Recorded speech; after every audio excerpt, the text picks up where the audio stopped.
हाँ जी, नमस्कार दोस्तों, स्वागत है आप सभी का आपके अपने YouTube चैनल जी के भाई योगेश्वर पर। तो दोस्तों, आज की क्लास आपकी रहेगी हरियाणा की पहली क्लास और आज हम जानेंगे कि हरियाणा का गठन कैसे हुआ था।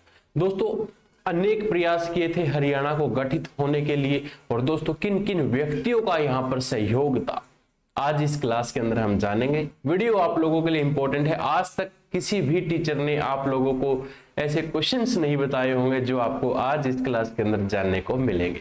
वीडियो को ध्यान से देखना, क्लास आप लोगों के लिए इंपॉर्टेंट है और अगर अच्छी लगे तो भाई कमेंट करके जरूर बताना। और दोस्तों, आज हम बात करेंगे हरियाणा के गठन के बारे में।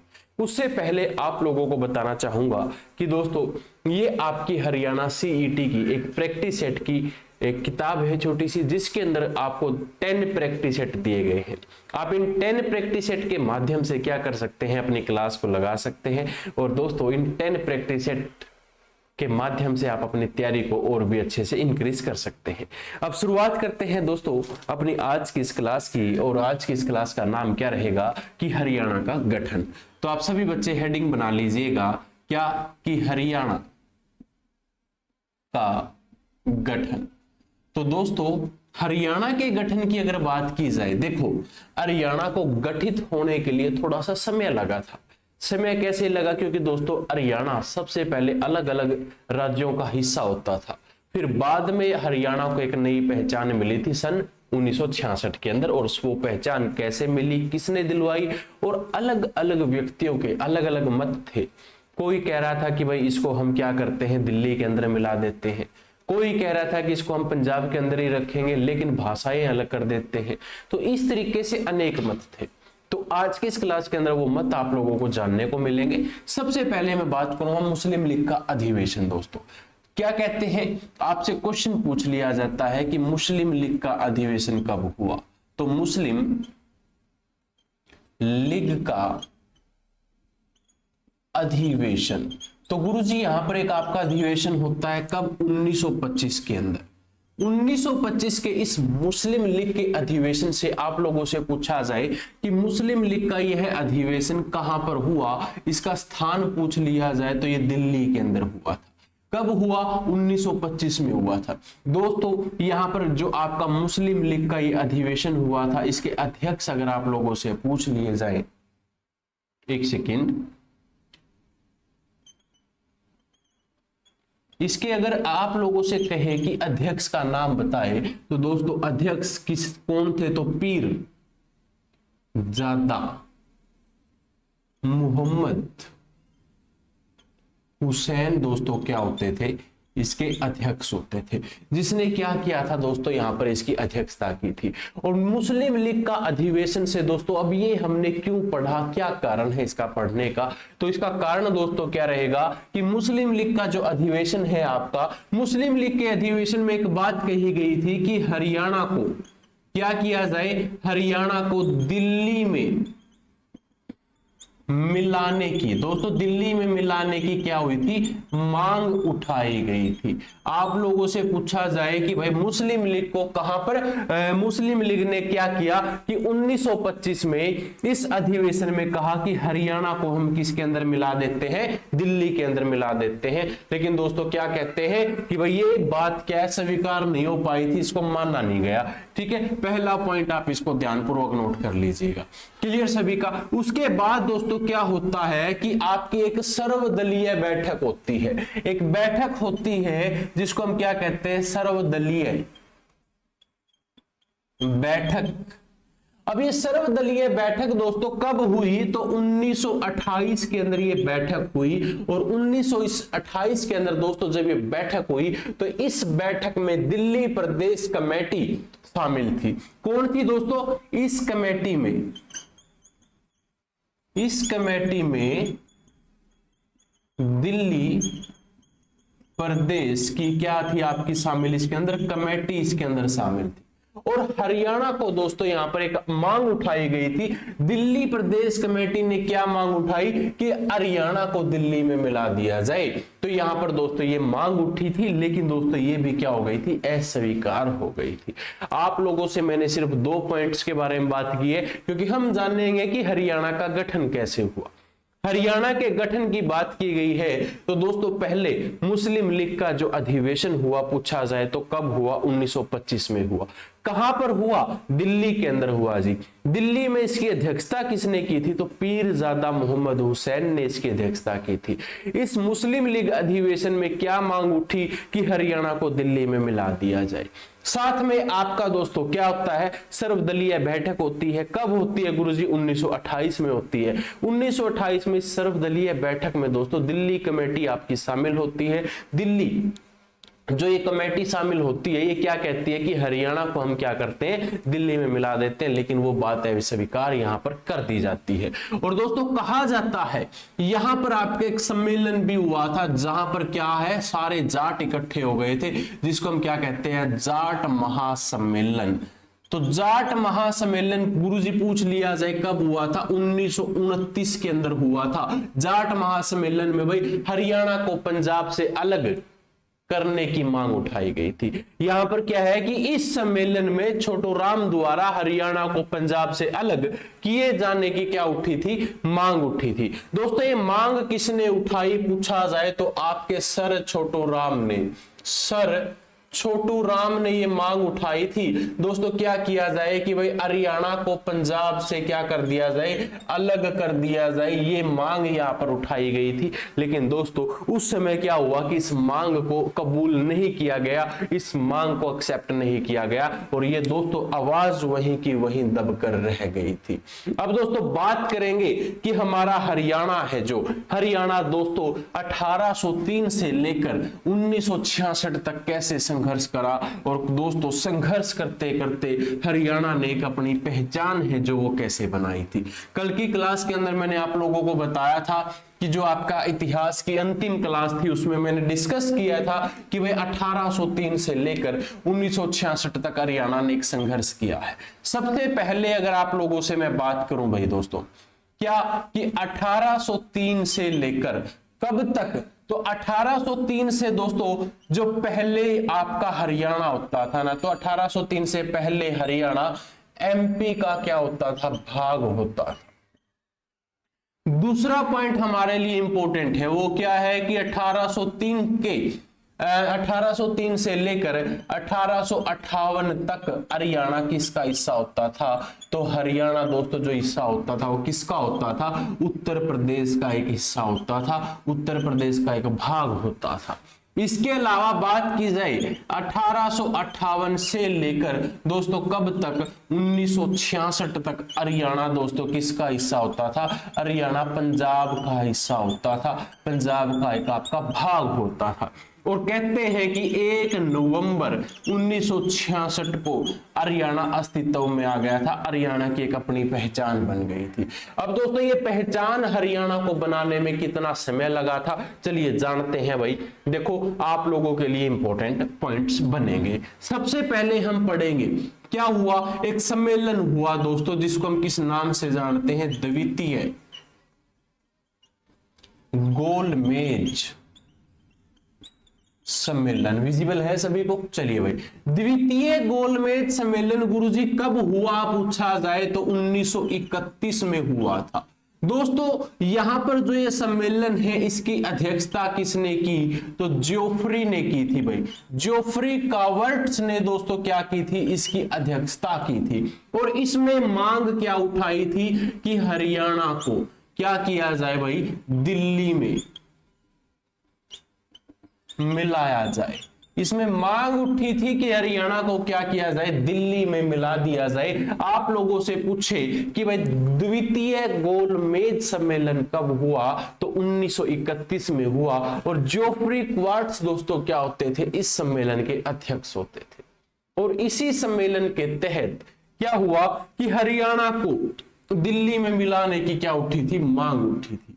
अब इसके बाद दोस्तों आपका एक और व्यक्ति आ जाता है जिस व्यक्ति का नाम है दीनबंधु गुप्त। दीनबंधु गुप्त 1932 में एक बात कहते हैं कि हरियाणा को दिल्ली में मिलाने की मांग उठा देता है। दीनबंधु गुप्त 1932 में क्या कहता है कि हरियाणा को कहां पर भाई DL यानी कि दिल्ली में मिला दिया जाए। और दोस्तों दीनबंधु गुप्त से 2 क्वेश्चन पूछ लिए जाते हैं, जैसे कि भाई इनका जन्म कहां पर हुआ। तो दोस्तों पानीपत में इनका क्या हुआ था, जन्म हुआ था। आप लोगों से पूछा जाए कि भाई ये संपादक किस चीज के थे, संपादक पूछा जाए तो ये संपादक होते थे तेज अखबार के। तेज अखबार के क्या होते थे दोस्तों, ये संस्थापक होते थे, संपादक होते थे, सॉरी संपादक होते थे किसके, तेज अखबार के। एक बार सभी बच्चे यहां तक ध्यानपूर्वक नोट कर लीजिएगा, आप लोगों के लिए इंपॉर्टेंट है। देखिए बेसिक सी ही बात आपकी आज की इस क्लास के अंदर चलेगी जो आप लोगों को पता होनी चाहिए। ठीक है, यहां से मैं इसको रफ कर लेता हूं। ये 3 भाग आप लोगों ने जरूर नोट कर लिए होंगे, हरियाणा ने कैसे और कितना संघर्ष किया है। दोस्तों कहा जाता है क्या कि भाई जो आपके पद्माभी सीतारमैया ने, आपके एक व्यक्ति हैं जिसका नाम क्या है कि पद्माभी, ये स्पेलिंग है भाई बाद में, ठीक है। तो पद्माभी सीतारमैया ये एक व्यक्ति है, इन्होंने क्या किया, दीनबंधु की मांग का क्या कर दिया, समर्थन कर दिया। पूछा जाए कब समर्थन दिया, तो 1946 में इन्होंने क्या कहा कि दीनबंधु मैं आपकी इस बात का क्या करता हूं, समर्थन करता हूं, मैं आपके साथ हूं। जो आप कह रहे हो कि भाई हरियाणा को क्या कर दिया जाए, दिल्ली में मिला दिया जाए, इस बात से मैं सहमत हूं। लेकिन अलग अलग व्यक्तियों के अलग अलग विचार होते हैं, कोई अपने कैसे मत देता है तो कोई कैसे देता है। तो संविधान सभा के 7वें अधिवेशन में क्या होता है, जरा नोट कर लीजिएगा कि संविधान सभा के 7वें अधिवेशन में एक व्यक्ति होते हैं जिनका नाम क्या है, रणभीर सिंह हुड्डा ने क्या कहा कि हरियाणा को अलग कर दो। तो इसने क्या कहा कि हरियाणा को अलग कर दो। संविधान सभा के 7वें अधिवेशन के अंदर आपके रणभीर सिंह हुड्डा ने कहा, क्या कहा कि भाई हरियाणा को एक अलग राज्य के रूप में स्थापित कर दो। दोस्तों ये बात इन्होंने कब कही, पूछ लिया जाए तो 1948 के अंदर कही थी। 1948 में यह व्यक्ति क्या कहता है कि भाई संविधान सभा के 7वें संशोधन के अकॉर्डिंग या अधिवेशन के अकॉर्डिंग दोस्तों ये कहता है कि रणधीर जो आपके सिंह हैं इनके अकॉर्डिंग हरियाणा को क्या कर दिया जाए, एक अलग राज्य के रूप में निकाल दिया जाए, कि हरियाणा को पंजाब से अलग कर दिया जाए। जब दोस्तों हरियाणा को पंजाब से अलग करने की बात जोरों शोरों पर उठ रही थी तो आपके एक व्यक्ति खड़े हो जाते हैं। वो व्यक्ति क्या कहता है कि भाई ना आपकी ना हमारी, हम क्या करते हैं, हरियाणा को भाषा के आधार पर बांट देते हैं। हरियाणा पंजाब को भाषा के आधार पर बांटने की बात कह देता है कि व्यक्ति, जिसको हम किस नाम से जानते हैं दोस्तों, संयुक्त पंजाब। ये संयुक्त इसलिए लगाया है क्योंकि दोस्तों हरियाणा और पंजाब का एक मुख्यमंत्री होता था इकट्ठा। संयुक्त पंजाब के सीएम, दोस्तों संयुक्त पंजाब के सीएम विजिबल है आगे, मैं ये लिख देता हूं भाई, क्या नाम था उनका, भीमसेन सच्चर। तो भीमसेन सच्चर आपके क्या होते हैं, सीएम होते हैं। ये कब की बात है, 1949 में। दोस्तों ये व्यक्ति क्या कहता है कि सच्चर के शासनकाल में एक बात कही जाती है, वो बात कहते हैं कि भाई आप क्या करो, 2 भाषा में बांट दो, एक तो आपका हिंदी भाषा और दूसरा जो क्षेत्र होगा दोस्तों उसको हम क्या कहेंगे, पंजाबी भाषा। यानी कि पंजाबी भाषा क्षेत्र और हिंदी भाषी क्षेत्र। पंजाबी भाषा पढ़ने का दोस्तों क्या होता था, यहां पर विरोध किया जाने लगा। कैसे? हरियाणा वालों को दोस्तों पंजाबी इतनी नहीं आती थी, तो यहां पर क्या किया, इनका विरोध किया जाने लगा। हिंदी क्षेत्रों में पंजाबी पढ़ने पर क्या हुआ, विरोध हुआ। आप लोगों से पूछ लिया जाए तो भाई पंजाबी पढ़ने पर विरोध कब हुआ, तो भाई 49 के अंदर हुआ था। 1949 में ये विद्रोह हुआ, यानी कि विद्रोह नहीं कह सकते भाई, विरोध किया था इसने इसका। तो इस समस्या का समाधान करने के लिए भाई सच्चर होते हैं ना, जो भीमसेन सच्चर, इसका समाधान निकालते हैं 1 अक्टूबर 1949 को। सच्चर फार्मूला लेकर आ जाता है। भीमसेन सच्चर क्या करता है, कहता है कि मेरे पास एक फार्मूला है। अब पूछ लिया जाए कि भीमसेन सच्चर एक फार्मूला लेकर आए, तो वो फार्मूला कब आया, 1 अक्टूबर 1949 को वो फार्मूला आ जाता है। इस फार्मूले के तहत हरियाणा और पंजाब को दोस्तों क्या कहा जाता है, दो भाषा क्षेत्र में बांट दिया जाता है। पहली तो आपकी हिंदी और दूसरी दोस्तों आपकी कौन सी भाषा होती है, पंजाबी भाषा। अब दोस्तों यहां पर हिंदी भाषा क्षेत्र के अंदर कौन कौन आते हैं पूछा जाए तो हिंदी भाषा क्षेत्र के अंदर आपका जैसे कि रोहतक इसके अंदर शामिल किया गया, आपका करनाल इसके अंदर शामिल किया गया। करनाल के बाद दोस्तों आपका हिसार हिंदी भाषा क्षेत्र में शामिल हुआ। हिसार के बाद दोस्तों आपका अंबाड़ा इसके अंदर शामिल हुआ। अंबाड़ा का दोस्तों आपका नारायण गढ़ इसके अंदर शामिल हुआ और जगाधरी भी दोस्तों इसके अंदर शामिल किया, और कहा गया कि ये क्या रहेंगे, आपके हिंदी भाषा क्षेत्र रहेंगे। और दोस्तों हिंदी भाषा क्षेत्रों की दूसरी भाषा अगर पूछ ली जाए तो दूसरी भाषा इनकी कौन सी बना दी, पंजाबी बना दी। और दोस्तों पंजाबी वालों की जो दूसरी भाषा पूछ ली जाए तो दूसरी भाषा इनकी कौन सी बना दी थी, हिंदी भाषा बना दी थी। यानी कि फर्स्ट रेफरेंस पंजाब वाले किसको देंगे, पंजाबी को देंगे, और सेकंड रेफरेंस देंगे आपकी हिंदी को। हरियाणा में दोस्तों उसी तरह क्या कर दिया था, क्या कि भाई आपकी हिंदी भाषा को तो फर्स्ट रेफरेंस देंगे और सेकंड देंगे आप पंजाबी को। अब दोस्तों यहां पर क्या होगा, प्रॉब्लम्स क्रिएट होने लगी, क्योंकि यहां पर एक शर्त रखी गई थी कि दोनों क्षेत्रों को दोनों भाषाओं का ज्ञान होना चाहिए। और दोस्तों ऐसा नहीं होता था उस टाइम की हर एक व्यक्ति दो दो भाषाओं का ज्ञान कर पाए। पंजाब वाले यहां हरियाणवी या हिंदी नहीं बोल पाएंगे, इसलिए दोस्तों सच्चर फार्मूला यहां पर क्या हो जाता है, फेल हो जाता है और इसको अस्वीकार कर दिया जाता है। मैं दोबारा रिपीट करता हूं आप लोगों के सामने, क्या कहा गया कि भाई सच्चर कौन होता था, पंजाब का सीएम होता था। उस समय इसको पंजाब और हरियाणा का संयुक्त सीएम कहते थे। सीएम कब की बात है पूछा जाए तो 1949 की बात है। भीमसेन सच्चर क्या कहता है कि भाई मेरे पास एक ऐसा फार्मूला है जिससे हम अपने अपने राज्यों को अच्छे से चला सकते हैं। कैसे कि भाई दो भाषा क्षेत्र बना दे। आपसे पूछ लिया जाए कि दो भाषी क्षेत्र किसने बनाने की घोषणा की थी, तो आपके भीमसेन सच्चर ने की थी। भाई इतना पॉइंट सभी बच्चे याद कर लो एक बार, ठीक है। और अंत में इसकी बात को अस्वीकार कर दिया था, यह भी आपको पता होना चाहिए।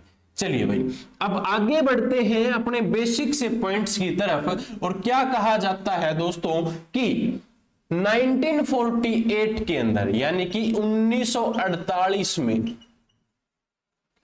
आजादी के बाद पहली बार पंजाब विभाजन की मांग या फिर हरियाणा को अलग करने की मांग किसने उठाई।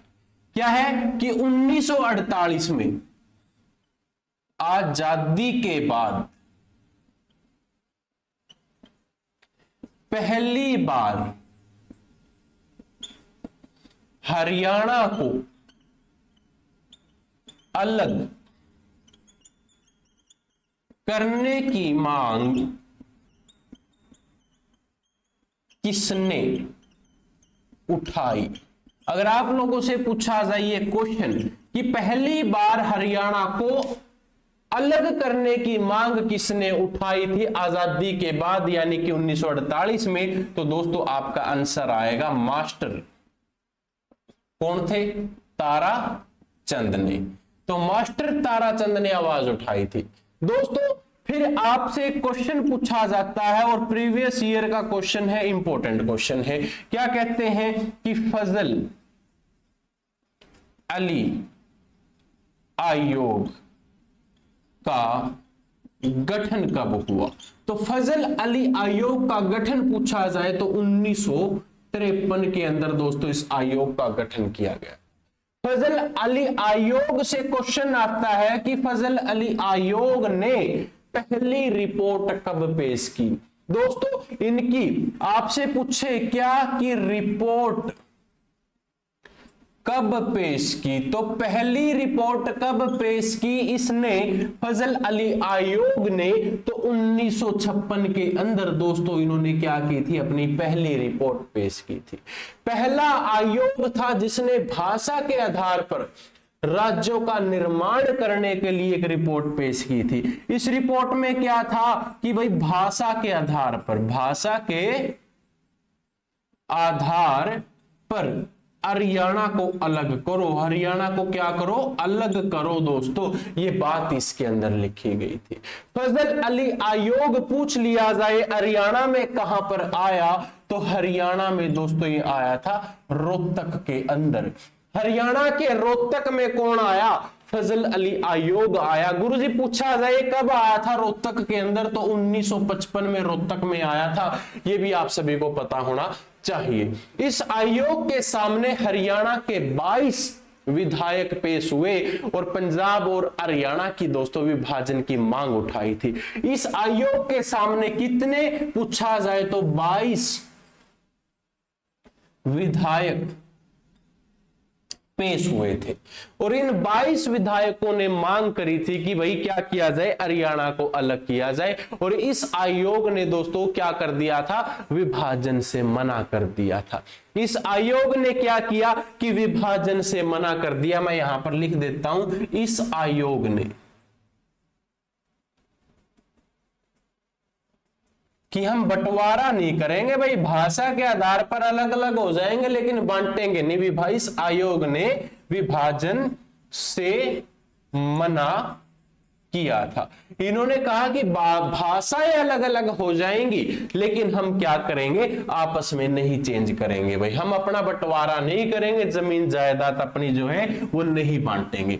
फिर क्या होता है दोस्तों, आपकी सरकार पंजाब सरकार क्या करती है, जरा उसके बारे में सुनते हैं। अब जानते हैं क्या कि भाई 1956 में पंजाब सरकार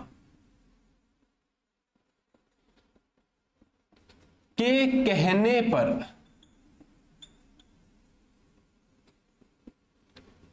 केंद्र सरकार ने संविधान संशोधन के,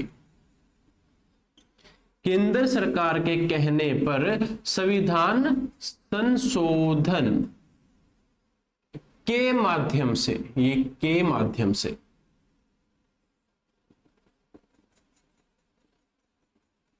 एक फार्मूला शुरू कर दिया। भाई अब मैं क्या क्वेश्चन रिपीट कर रहा हूं कि पंजाब सरकार के कहने पर केंद्र सरकार ने संविधान संशोधन के माध्यम से एक फार्मूला लागू कर दिया, जिस फार्मूला का नाम था क्षेत्रीय फार्मूला, जिस फार्मूले का नाम था क्षेत्रीय फार्मूला। और कहा जाता है इस क्षेत्रीय फार्मूले को भी दो भाग में बांट दिया, जैसे कि भाई आपका वही हिंदी और दूसरा आपका पंजाबी क्षेत्र, यानी कि पंजाबी भाषा का क्षेत्र। और दोस्तों कहा जाता है कि जब ये 1956 में पंजाब के सीएम के बारे में पूछ लिया जाए तो पंजाब के सीएम कौन होते थे, तो पंजाब के सीएम का नाम होता था प्रताप सिंह, प्रताप सिंह कैरो। तो प्रताप सिंह कैरो ने क्या कहा, केंद्र सरकार से मदद मांगी और मदद मांगने पर दोस्तों संविधान संशोधन के माध्यम से एक क्षेत्रीय फार्मूला लागू कर दिया जाता है, जो एक क्षेत्र के ऊपर लागू होता है। और इसमें क्या कहा कि हिंदी भाषा क्षेत्र बना लो और दूसरा पंजाबी भाषा क्षेत्र बना लो। लेकिन दोस्तों इसके अंदर 6 सदस्यों की समिति का गठन हुआ था। कितने? 6 सदस्य समिति का गठन यहां पर किया गया। दोस्तों इस समिति के अध्यक्ष पूछा जाए तो बलवंत राय पायल क्या होते थे, इसके अध्यक्ष होते थे। आपसे क्या पूछा कि अध्यक्ष पूछा जाए तो बलवंत राय तायल क्या होते थे, इसके अध्यक्ष होते थे। एक बार सभी बच्चे यहां पर नोट कर लीजिएगा। और इस फार्मूले में कहा गया कि विधानसभा राज्यसभा क्या हो जाएंगी, एक हो जाएंगी। लेकिन दोस्तों ये फार्मूला भी फेल हो जाता है, क्योंकि दोस्तों ये बात स्वीकार नहीं होती, क्योंकि हरियाणा और पंजाब को भाषा के क्षेत्र पर आप अलग कर दोगे, लेकिन एक अलग अलग पहचान उसको नहीं मिलेगी। ठीक है, एक बार इसको सभी बच्चे नोट कर लीजिएगा। मैं दोबारा फिर रिपीट करता हूं भाई, 1948 में देखो 47 में आजादी मिल गई थी, तो आपसे क्वेश्चन पूछ लिया जाए कि आजादी के बाद पहली बार हरियाणा को अलग करने की मांग किसने उठाई, तो मास्टर ताराचंद ने उठाई थी। दोस्तों कब उठाई थी, 1948 में उठाई थी। क्लियर है। उसके बाद हमने कहा कि फजल अली आयोग का गठन कब हुआ, तो दोस्तों इसका गठन कब हो गया था, 1900, हाँ जी कब हुआ था, फटाफट मुझे कमेंट करके बताएंगे, 1953 में या 55 में, जल्दी जल्दी फटाफट सभी बच्चे। 1953 में इसका गठन हुआ था। और हरियाणा में कब आई थी, 1955 में आई थी। और दोस्तों कहा जाता है कि इसने एक रिपोर्ट पेश की थी, तो रिपोर्ट कब आई इसकी, 1956 में इसने क्या करी थी, अपनी एक रिपोर्ट पेश करी थी। इसको सभी बच्चे एक बार नोट कर लीजिएगा। हाँ जी फटाफट सभी बच्चे नोट कर लो भाई। चलिए क्लियर है सबका।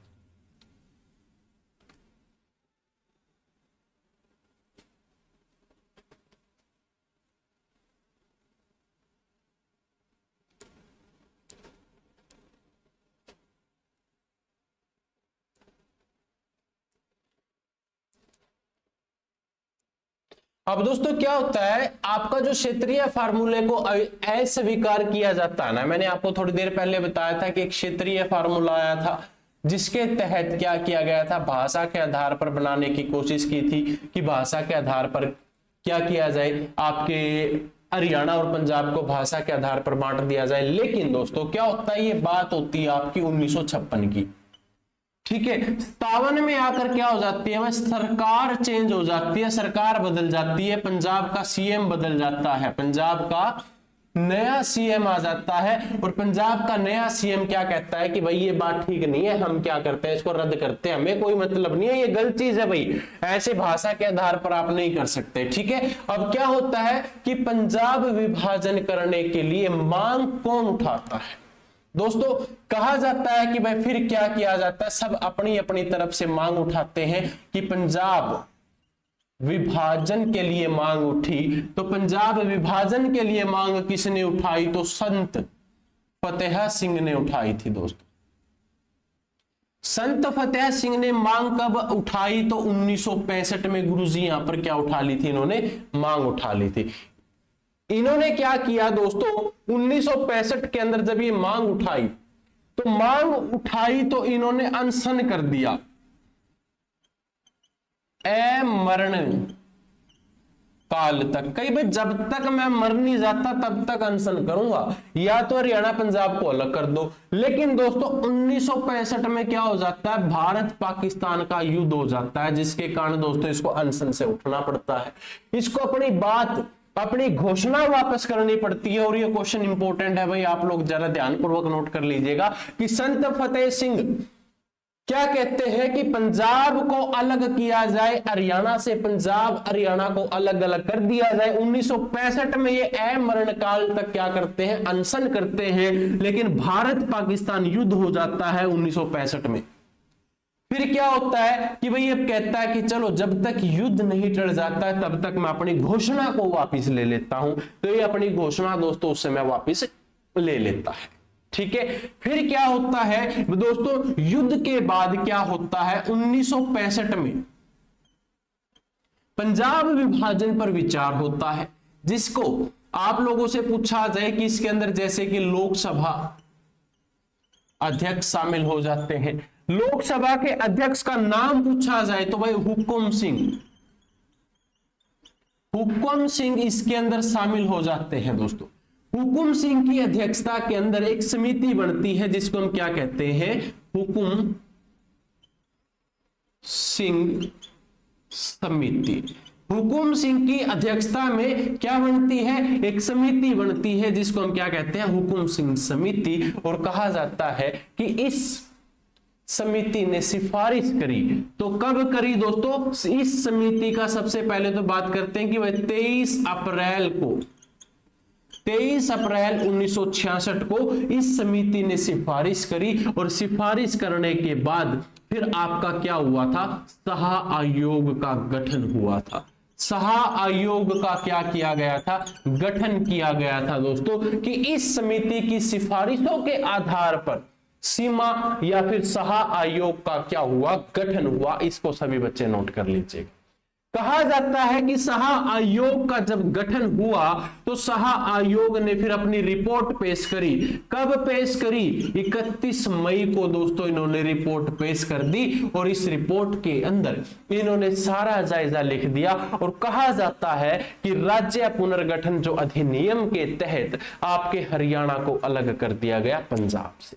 तो किसकी समिति, आप देखो इस पॉइंट को ध्यान से समझना कि 1965 में देखो आपका युद्ध हो गया था। एक व्यक्ति थे पंजाब से जिसका नाम क्या, संत फतेह सिंह, मरण काल तक अनशन पे बैठ गया। अब जब तक नहीं मर जाता तब तक अनशन पर रहेगा, या तो हरियाणा पंजाब को अलग कर दो। लेकिन 1965 में एक युद्ध हो जाता है भारत पाकिस्तान का, और उस युद्ध के कारण ये क्या करता है, अपनी घोषणा को वापिस कर लेता है। वापिस लेने के बाद दोस्तों फिर क्या होता है, आपके एक लोकसभा अध्यक्ष होते हैं हुकुम सिंह, एक हुकुम सिंह समिति बन जाती है। दोस्तों कब बनती है, आप लोगों से पूछा जाए कि हुकुम सिंह समिति कब बनी, तो 1965 में बनी। 1965 में बात दोस्तों ये समिति बनने के बाद इस समिति ने क्या किया, अपना एक सहा आयोग का गठन कर दिया। आप लोगों से पूछ लिया जाए कि सहा आयोग का गठन कब हुआ, तो दोस्तों आपका 23 अप्रैल 1966 को सहा आयोग का गठन हुआ। किसकी सिफारिश पर हुआ, तो हुकुम सिंह समिति की सिफारिश पर हुआ। और दोस्तों कहा जाता है कि सहा आयोग का गठन होने के बाद सहा आयोग ने अपनी रिपोर्ट पेश करी। तो रिपोर्ट कब पेश करी, 31 मई 1966 को इसने रिपोर्ट पेश कर दी। और दोस्तों 1 नवंबर को आपके हरियाणा का गठन हो जाता है। 1 नवंबर को हरियाणा को एक नए राज्य के रूप में पहचान मिल जाती है। और दोस्तों कहा जाता है कि हरियाणा 17वां राज्य बना 18वें संविधान संशोधन के तहत। ठीक है, और ये दोस्तों 17वां जो राज्य आपका हरियाणा है, हरियाणा के परिचय के बारे में हम कल की क्लास के अंदर जानेंगे। कल हम पढ़ेंगे हरियाणा का गठन होने के बाद हरियाणा के अंदर कौन कौन से जिले थे, हरियाणा के महत्वपूर्ण जो हमारे पॉइंट है, कल हरियाणा के परिचय के अंदर हम जानेंगे। चलिए मिलता हूं आप लोगों को कल की क्लास के अंदर हरियाणा के परिचय के साथ। तब तक के लिए दोस्तों जय हिंद जय भारत।